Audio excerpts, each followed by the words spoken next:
Okay, just working on a little project here, trying to get a compressor for the trailer that I can keep in the trailer, keep it aired up to air up bike tires, tubeless system, whatever, ATV tires, or maybe a low tire on the trailer when we're dry camping or whatever.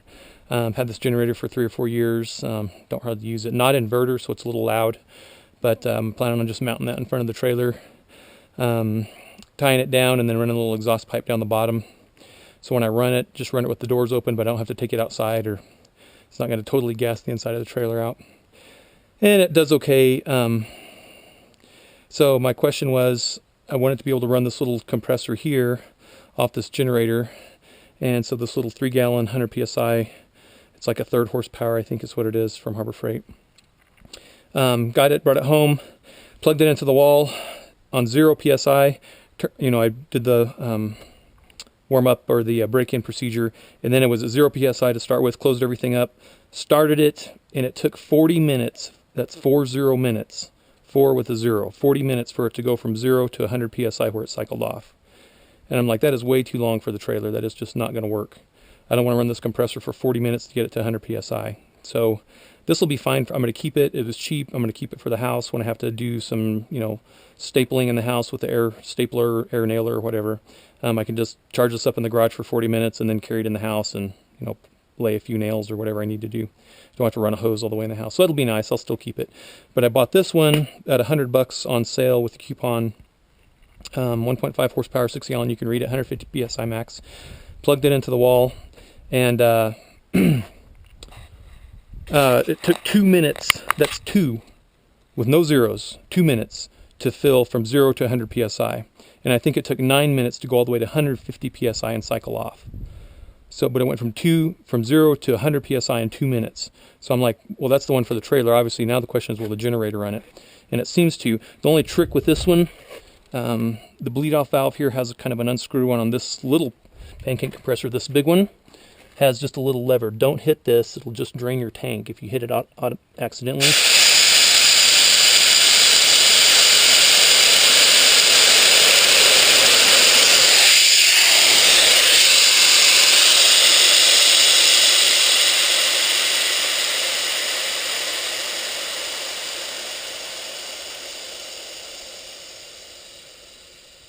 So that's all it takes, is that little bump to go from 0 to, from full pressure to 0.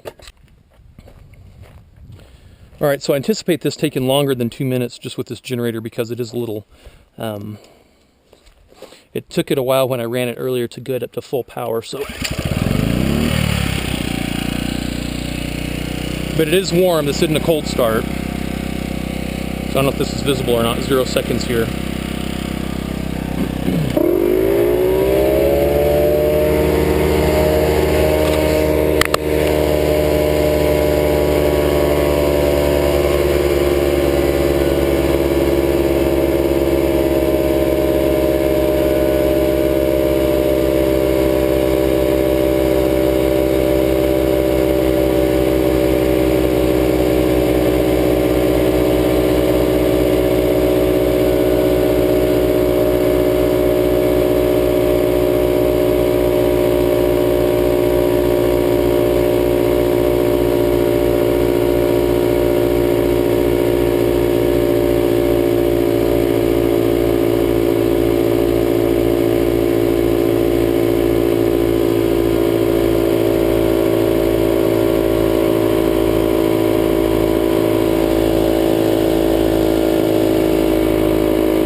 That's 1 minute at 50 psi.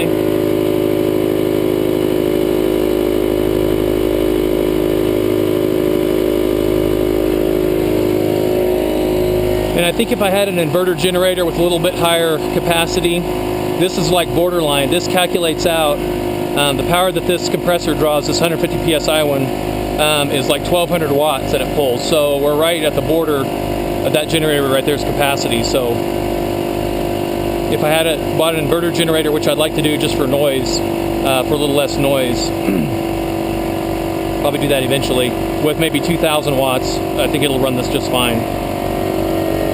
So we're at 1 minute 45 seconds, and we're at at 75 psi, and you can hear the compressor's really drawing the power on the generator. So it hasn't kicked the breaker yet though, so I'm optimistic.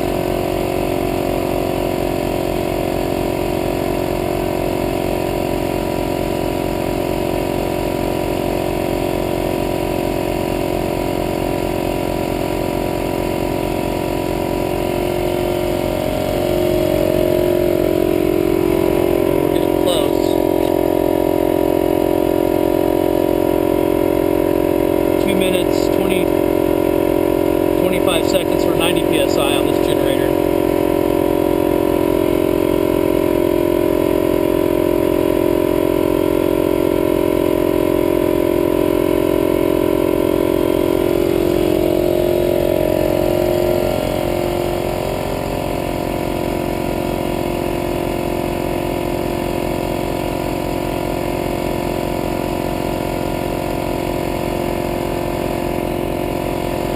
Maybe if I put some race fuel in that, it'll run faster. Okay, there's 100 psi at 3 minutes on this generator.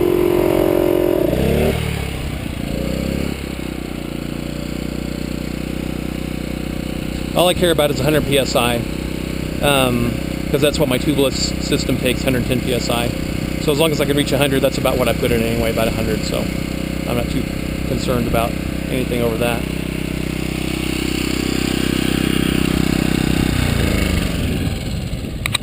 So again, with this compressor right here, 0 to 100 in 2 minutes on the house, on 120 volts, and 0 to 100, 3 minutes on the generator. I'm very happy with that. If I have to run that generator for 4 minutes to fill this up, 6-gallon tank, I don't know how many tires that'll fill, but I can just run that if I need to, you know, air up a tire that's gone low or whatever, get me out of the mountains. So I think it'll be a good combination. One other note on this one, I bought this a week ago. I immediately put it through its break-in cycle, and then I aired it up to 150 psi. Let's see, today's Sunday, so it's been over a week that I've had this in my garage. It still had somewhere between 125 and 150 psi in it 7 days later. So it's holding its air pressure nicely, and that's really what I want to be able to do, air it up, have it in the trailer, be able to fill a bike tire or two if I have to, and if it does that, then I'm happy.